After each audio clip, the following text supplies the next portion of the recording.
Okay, so dukkha is this sense of dis-ease, this sense of unease, this sense of lack of satisfaction, which runs through all our lives, and which creates this dichotomy between hope that everything will go okay, and the fear or anxiety, the worry that it won't go okay, because of our very limited ideas of what is happiness and what is suffering, which is based on our ego, and it's nothing to do with our genuine happiness, which does not depend on other people or external circumstances. Genuine happiness is an inner sense of clarity and joy, which is not dependent on anything, and is our genuine nature. We'll deal with that later. But in the meantime, as long as our lives are lived by our ego, by our sense of me, then it's very much concerned with bringing pleasure and happiness and satisfaction to me and mine, and avoiding anything which appears to be a source of problems for me and mine. And so this gives rise to all our worries and anxieties and so forth, because it's dealing with something which is by its very nature unattainable. Everlasting bliss for the ego is simply not happening. It cannot. The ego is the problem. So, but anyway, so dukkha doesn't just mean suffering. It can be very subtle. Even in the midst of pleasure, there is pain waiting in the wings. I mean, even a very simple example, if you're eating very delicious food and having a wonderful meal, but then if you have to immediately start eating that meal all over again, and then eating that meal all over again, even the most delicious food turns into suffering. Right? I mean, so even something which we consider to be extremely pleasurable, if it continues, would not be pleasurable, would be, again, a source of pain. And so, not just in a very obvious way, but in quite subtle ways, people who just spend their time because of their money and their lack of responsibility, just trying to keep themselves looking beautiful and having pleasure after pleasure after pleasure, end up totally despairing. I mean, that doesn't work. How meaningless can it be? Just to endlessly be going from, pleasurable situation to pleasurable situation and nothing behind that. Because however many facelifts we have, we're all going to get old. And, if that is a problem, then it's a problem. If it's not a problem, then getting old is natural. What's wrong with getting old? Getting old is not the problem. The problem is our resistance to getting old, and so forth. So this question of dukkha is the fact that we are not at peace with what is, and we resist it. And the ego wants to design things the way the ego wants it to go. And when the ego doesn't get what it wants, then it suffers. So the suffering isn't really out there. The suffering is our resistance inside, which is shown by the second noble truth. The first noble truth is the truth of dukkha. Second noble truth is the cause of dukkha. Now the cause of dukkha is this double. It is craving based on ignorance. That's the problem. What does it mean?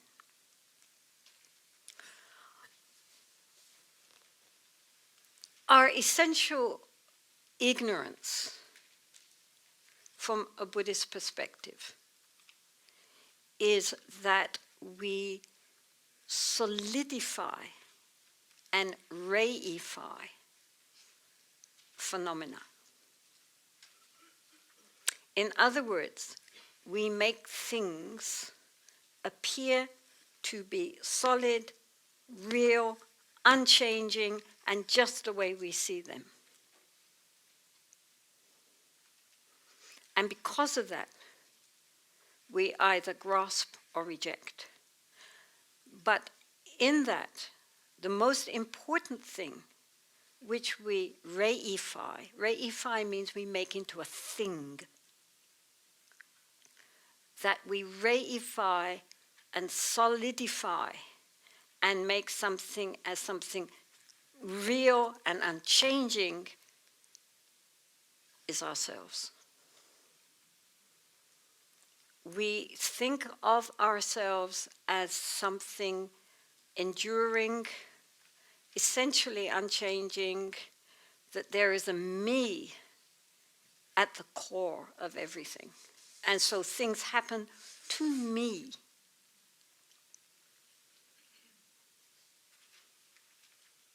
And this idea of an enduring I, which makes me who I am, and around which, like a constellation of memories, identities, gender, profession, family, race, nationality, all our memories, all our experiences, all of this concretize me, enduring, everlasting me, is regarded by the Buddha as our fundamental unknowing, our fundamental ignorance, and the cause of all our suffering.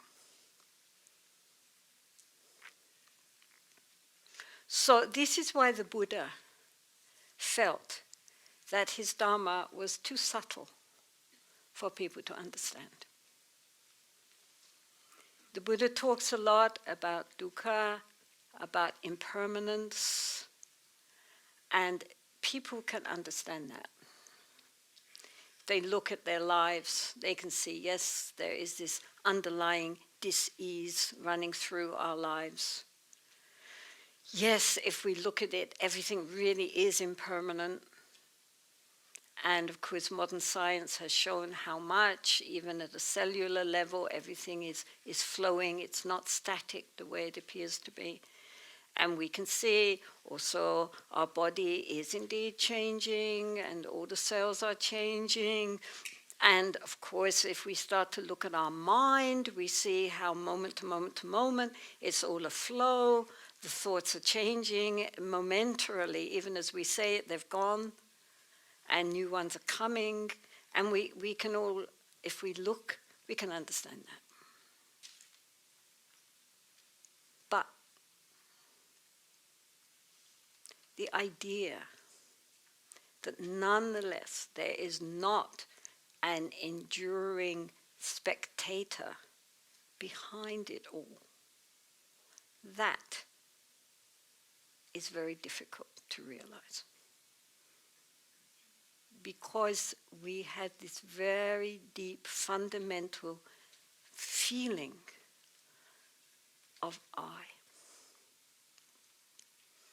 And we don't recognize that as ego. And that's the cause of our problems. That is the cause of the dukkha. The dukkha is not self-existence from its own side. It depends on causes and conditions. And the main cause is our sense of I. Now, when the Buddha said there is no I, there is no self, anatma, doesn't mean we don't exist. To say that nothing exists would be nihilism. To say that everything endures, or a core endures, is eternalism. And the Buddha taught the middle way. So when we come to the third noble truth, the cessation of dukkha, we would deal with that. What exists when the ego dissolves? Good news. Don't be worried.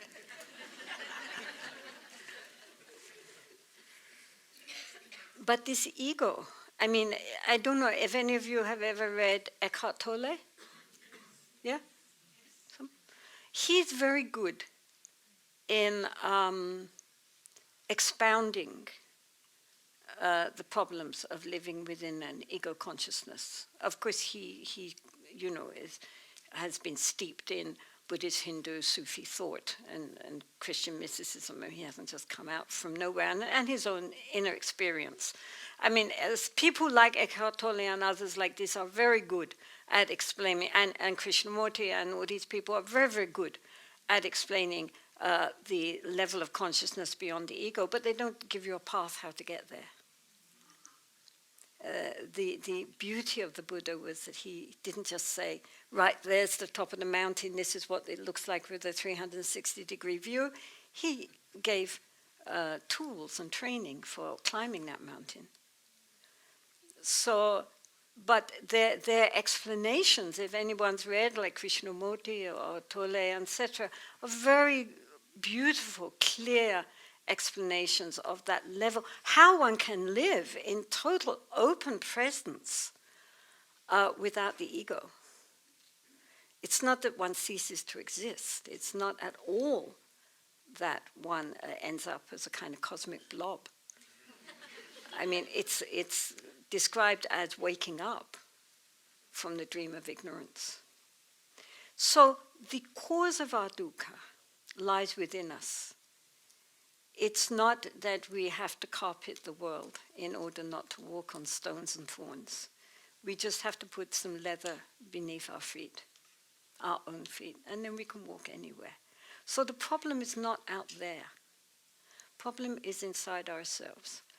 And this is due to our clinging mind.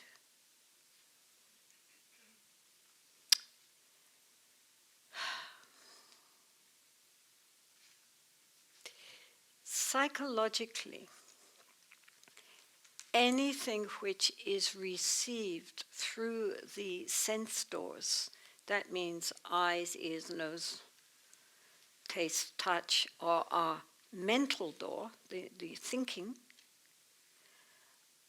as this input is hits the sense door and is picked up by the consciousness connected with that sense door, eye consciousness, ear consciousness, and so forth, automatically there is a response, there is a sensation,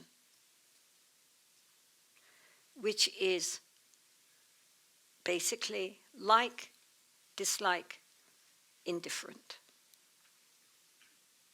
So everything which we see or hear, taste, touch, think, has this ripple of response, pleasure, pain, or indifference.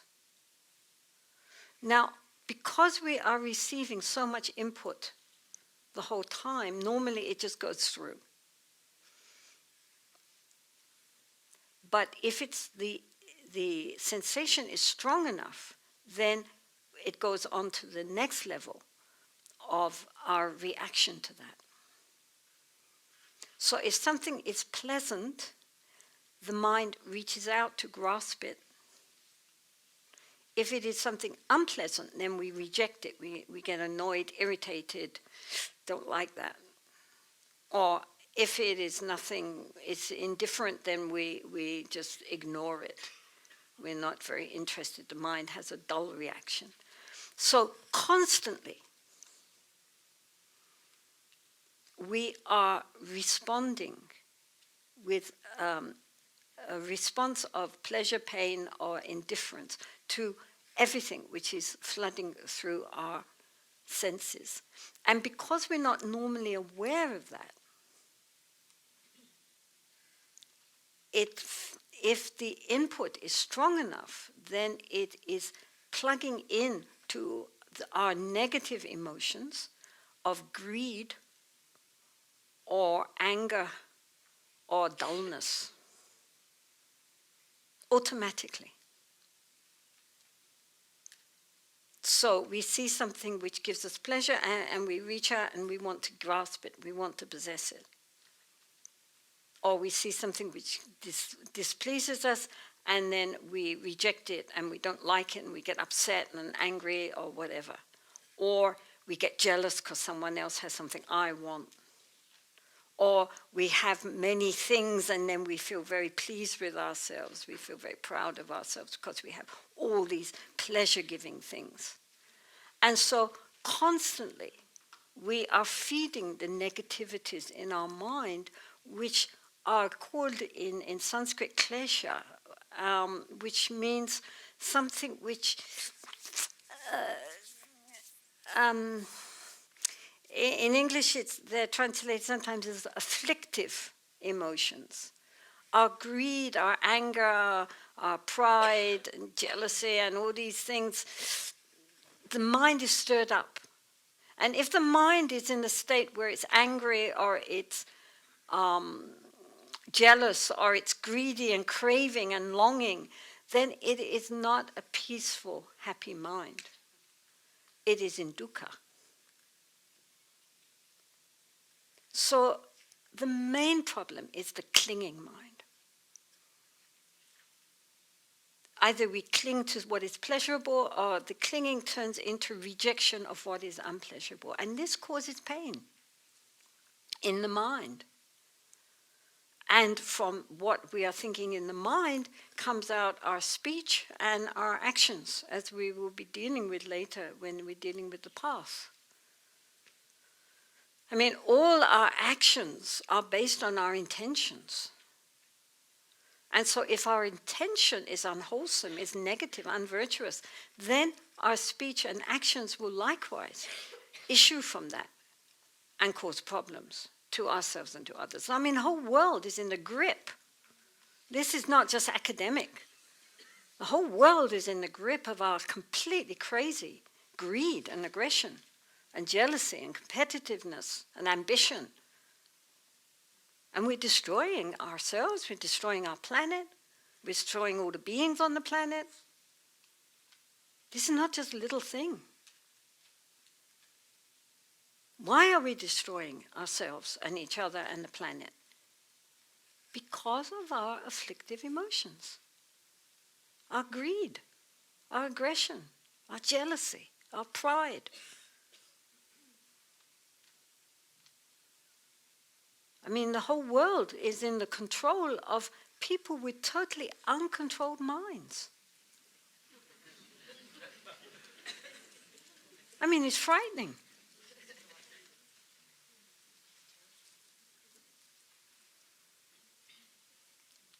And it all comes back to what is the cause of dukkha? The cause of dukkha is this ignorance, this unknowing. Literally it means unknowing. Avidya. Vidya means knowledge.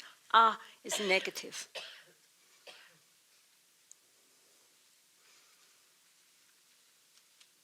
This ignorance of our true nature and this grasping at what is not our true nature. In particular, this sense of I.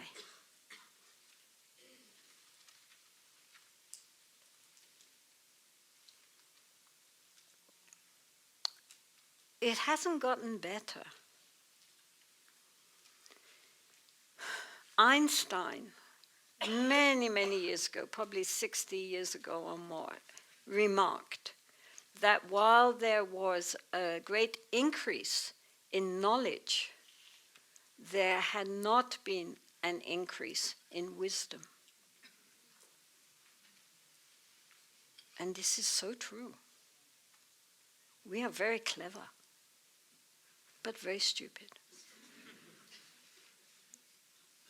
And now we have the power to destroy in a way we never had before. Craving.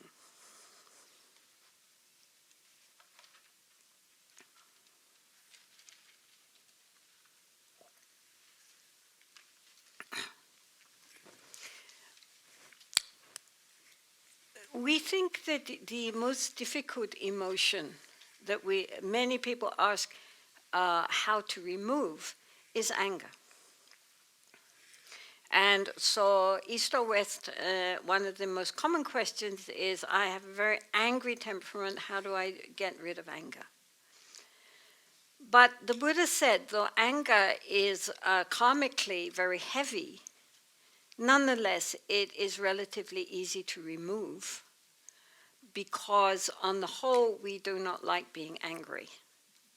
And so therefore we are, willing to put in some effort for learning loving kindness and compassion and all these other techniques for how to overcome anger. But anger is not the cause of our dukkha. What is the cause of our dukkha is craving. And very few people ask how to overcome greed. Because if we get what we want, then we think that's happiness. You cannot imagine being in the world and not wanting something. We enjoy our craving on a, relative level. And so most people are not so concerned about how to deal with craving. But the Buddha said craving is very difficult to remove. When I lived in Lahul, outside my cave there was like a kind of little terrace, sort of like this, this is my cave.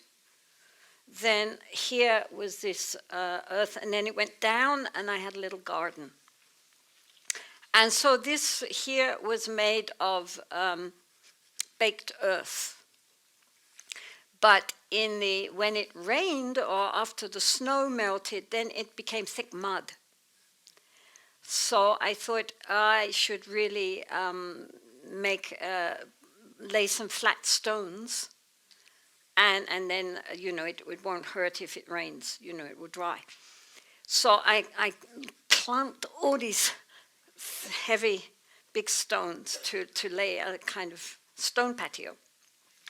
But in the meantime, there were, from time to time, little clusters of little pink flowers with yellow centers. So sweet. There one, there one, there one, there one. But because they all came up in a little kind of cluster, I thought, well, I have to get rid of them first, because otherwise, it will be wonky on the stones. So I'll pull them up. So I pulled, and they weren't coming up. So I got a pickaxe and I started digging down to find out what was the problem. In the end, I dug up the whole of the terrace, and underneath there was this network of roots connecting all these little clumps. Some of them that thick, the root. This whole network underneath of root system. And all you saw were just these little, sweet little pink flowers with little yellow centers. And I thought, that is like craving. It looks so innocent, so sweet. But psychologically, underneath these thick, deep roots, throughout our whole psychological framework, so difficult to uproot. The desire.